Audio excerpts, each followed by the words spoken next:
Tier 2 Siege is back. As you may know, over the past week, we've been given a whole set of announcements for tournaments across North America, Europe, and Brazil, designed for all the sweatiest Siege heads that want to make it big. Last week, I covered the announcement of the announcements and a little bit of North America's new Element program because they got theirs first. So today, I want to go through the newly announced European and Brazilian tournaments that look set to shake up the scene. There's been a lot to digest, but I've done my best to mush it up into a smooth baby paste for you to make that process easier. I'll be giving my takes on the new tournaments and their place within the Rainbow Six ecosystem, clearing up some early misconceptions again, and unearthing some important details that, as far as I can tell, nobody else has noticed yet.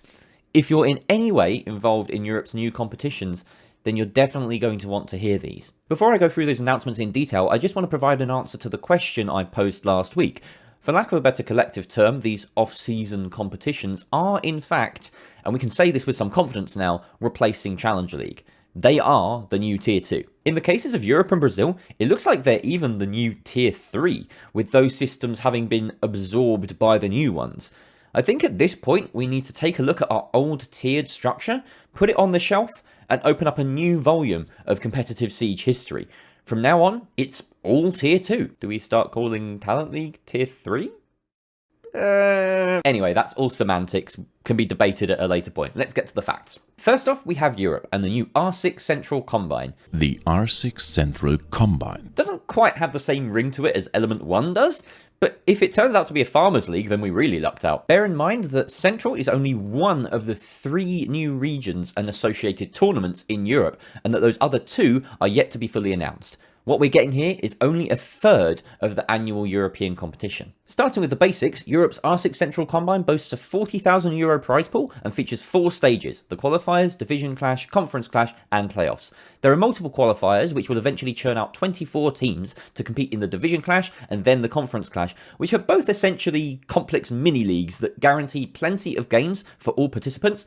And finally, the playoffs are a standard 8-team single elimination bracket. As for which teams are eligible to qualify, the Central region consists of these countries, which were formerly grouped into the sub-regions known as GSA, Benelux, and V4. Just a side note here, my guess from last week that they won't split up France and Benelux was very wrong. They are doing that, and it looks like France will actually most likely form part of the new southern region alongside Spain, Portugal, and Italy. The many qualifying routes create an overall bias towards teams from this central region, and even more so to the best teams from those old national leagues, but the competition does allow for all Europe-based teams to compete so long as they can meet PIN requirements. The playoffs will also feature 2 Tier 1 teams from Blast's Europe League who can qualify straight to that final stage. The announcement states that the whole thing will be run by a tournament organiser new to Siege, known as eBattle, and that every game from Phase 2 onwards will be streamed. Taking a quick look at Brazil's new Start League, it is open to all of South America, although typically this means that Brazilian teams will dominate and be in the majority. Similarly to Europe, it boasts a $45,000 prize pool, 4 stages including qualifiers, 2 stages of Swiss,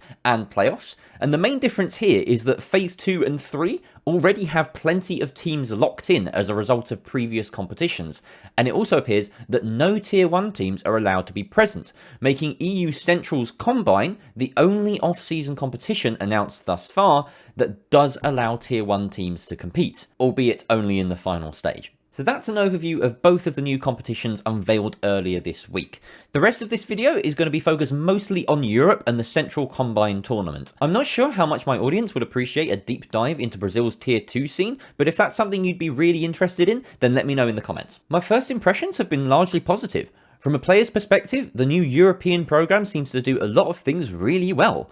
The format, which we'll examine fully shortly, gives teams that qualify a lot of guaranteed official matches. It appears robust in the sense that the best teams should be the ones that make it to playoffs, and the new regional system is quite an innovative overhaul that looks like it does everything it's designed to do, and that is to give favour to teams within the associated region and ensure that they have representation, but also allow the whole of the rest of Europe to compete as well. Just to look big picture for a second, if both the Northern and Southern Europe off-season competitions follow a similar philosophy to the Central Combine, then this new trifecta of leagues could form the basis of a successful new ecosystem and ensure both a high quantity and quality of Tier 2 Siege.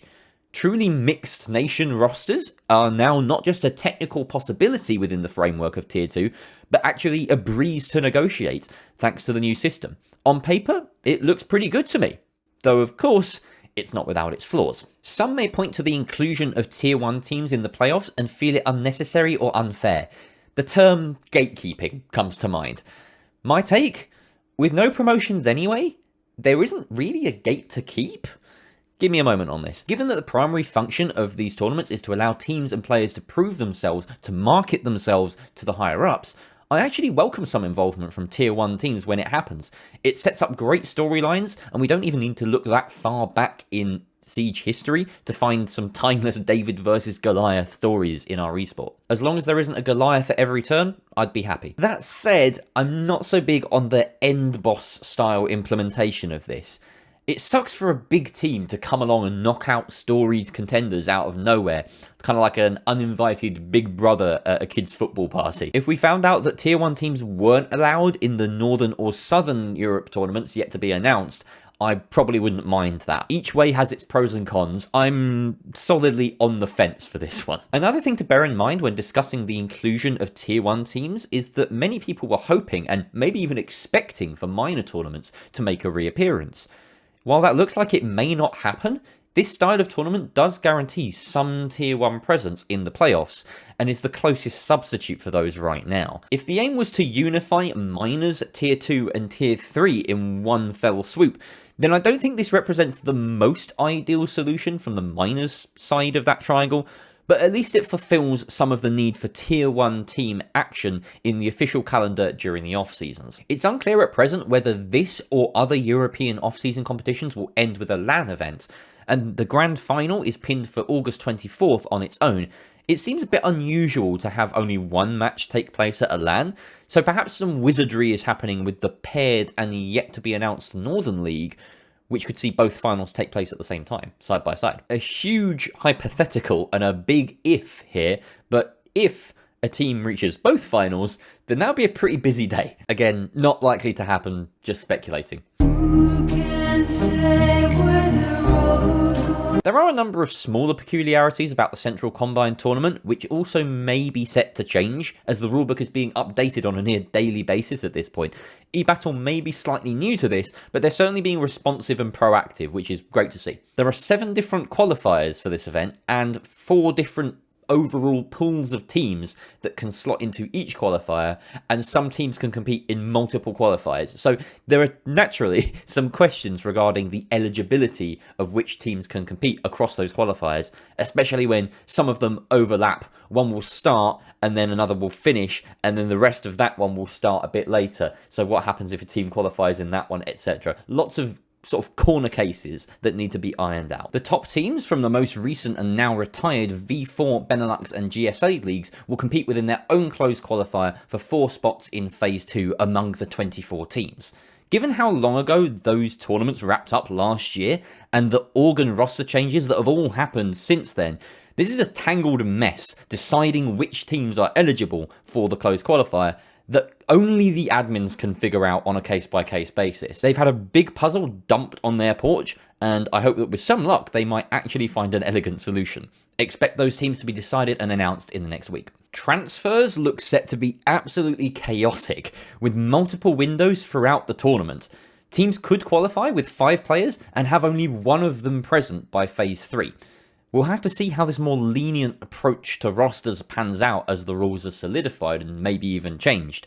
As a caster with experience managing tournaments as well, I'm less of a fan of this because it makes tracking things an absolute nightmare, but I do know that teams and players tend to prefer the flexibility it gives them to trial and experiment with different rosters and roles in a competitive proving ground. Some will take issue with the over-prevalence perhaps of best of 1s across the tournament as opposed to best of 3s, which are only taking place during the playoffs. I think it's truly necessary given the sheer quantity of matches that are happening, and ultimately it's the right choice for the way that this format has been designed. There was some confusion amongst pro players about a fee for registering to eBattle, with people believing that they needed to pay up to play. That's not the case, and it never was. It's just an option that eBattle can toggle on and off for various tournaments across their multiple titles. And for the Central Combine tournament, it has been off since the start. So it's free entry. But Gerry, I hear you ask, what is this exclusive detail that you've discovered? Aha, well remembered. I did mention at the very start of the video that there are some important details that, as far as I can tell, nobody else has noticed yet. I'll stop stalling now. Amongst the smaller problems, there is one glaring big issue in this announcement. But to understand it, first we need to take a look closely at the format. Wait. I promise I'll tell you after this. Just stick with me, okay? I'll make it quick. The Central Combine, as mentioned, starts with lots of qualifiers and ends with the playoffs. But phases 2 and 3... That's not 3, that's... But phases 2 and 3, the division and conference clash, are where the bulk of the action happens between the 24 teams. And it's a little bit bonkers, but really cool. During the division clash, where there are 4 teams per division, each team plays every other team in their division, then they play one other team from another division, and then that whole process is repeated, so that there's a total of 8 matches played per team. After that, the top 2 teams in each division progress, and the other half are eliminated. Similarly, during the conference clash, each team will play 8 games again, but this time only against teams that they haven't met yet. In effect, it's a 12-team round-robin league, but with 3 of those matches removed for each team. It's a very smart system that creates very few repeat matchups, reduces the risk of dead rubber games at the very end, and guarantees a lot of meaningful games for everyone. Funnily enough, a 12-team round robin was something that I suggested as an ideal format for Europe around this time last year, and this improves upon that. Frankly, it's excellent. So where's the problem? One word: scheduling. The division clash contains a whopping 96 individual games, while the conference clash has half of that at 48. Still a lot. And how long do we have to play those? 6 days. 3 days per phase. Weekdays no less, so Tuesdays to Thursdays. To emphasise here, the division clash has 96 games over 72 hours. So remember that part of the announcement that said, We will highlight players on social media and broadcast the whole thing on our official channels from stage 2 on. Yeah, that ain't happening. I'm virtually hardwired to delve into these announcements and view them from a casting perspective. The only way that you could possibly broadcast every game of the division clash is if you had 4 simultaneous streams covering 8 matches a day for 3 days in a row, which would be far too costly and spread the viewership to become a false economy. Besides, the scheduling from a team perspective would then be so unwieldy that if that were the case, how do you manage 24 teams across 3 different time zones competing on weekday evenings, because it would have to be evenings, within a 9 to 11 hour window? It's not happening. Even with the conference clash, which is only half as hard with 48 matches, that would be too hard to handle, too much to handle. From a playing perspective, it's very doable, exciting even, but from a broadcast perspective, it simply isn't. I want to make this very clear for teams signing up, expecting all of their games to be casted as stated. There will be a backtrack on this statement.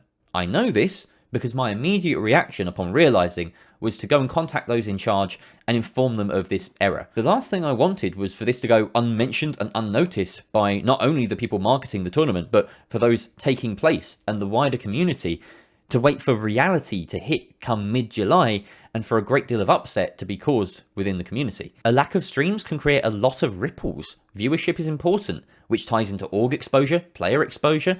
It can affect sponsorship and funding for further competition, talent opportunities. Even competitive aspects are at risk, such as VOD availability and integrity if handled incorrectly. And perhaps more important than any of that, trust in the new ecosystem. Getting off on the wrong foot could be devastating.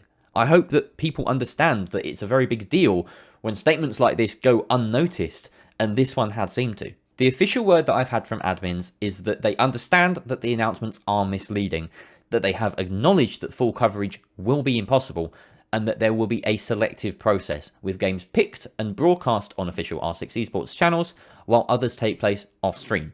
And all of this was meant to be the actual information. So, thankfully, it should be rectified and trust can be restored. But now we know that this is the reality, and it's a little bit disappointing. If all of these games were spread across a longer time period, then I could be fully excited about this format, knowing that we would get to see all of the Tier 2 action that we've been waiting to see for so long now. As it is, we won't get to see that. There are some imaginative ways to deal with this situation though. This is effectively supposed to be a replacement for Challenger League, let's not forget. A league that in recent years has had its issues in terms of broadcast, which of course I've had a vested interest in and been very vocal about. I think it's especially important that with this, the first of the new off-season competitions, that we set a high bar with regards to the deal that we get as a community. I won't stop being vocal about the quality of our esport because it deserves the best representation. So however it manifests, I want coverage of Tier 2 to be the best that it can be across all regions. Okay, that's enough. I hope I haven't put too much of a downer on what is ultimately a very good thing for the Tier 2 ecosystem. It's easy as a journalist to focus on the negatives and overlook the positives. So let this issue with unstreamed games be a footnote in an otherwise prosperous league. The qualifiers for the EU Central Combine are set to start in just over a week's time, and there are a whole 7 of those, as mentioned, which I'll throw up the details of on screen right now. Qualifiers are always a fun time within the community, so expect to see me all over that shit. I hope you've enjoyed this video, and if you want to keep track of all the juicy goings on in European Rainbow Six, then you know what to do. Take care, and I'll see you for the qualifiers.